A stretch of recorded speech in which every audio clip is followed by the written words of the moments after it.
Sən məsələn ziyarətə gedirsən. Heç fikirləşmirsən ki, səni gör İmam Hüseyn əleyhissalam nə qədər sevir ki, səni burdan, öz şəhərindən, bütün şəraitini düzəltdi, səni apardı öz hərəminə. Heç bunu fikirləşmirik. Hardan seçdi bu dünyanın içində, bu insanların içində sənə dedi ki, gəl mənim zəvvarım ol. Gəl mənim qübbəmin altında dua elə.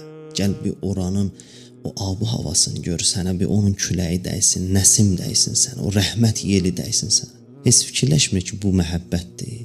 Bu məhəbbətə cavab olaraq neynəmişik görəsən gələndən sonra, gəldin ziyarətdən. Axı gərək o İmam Hüseyn ki, səni sevdi, buradan vətənindən götürdü, apardı səni hərəminə ziyarətinə.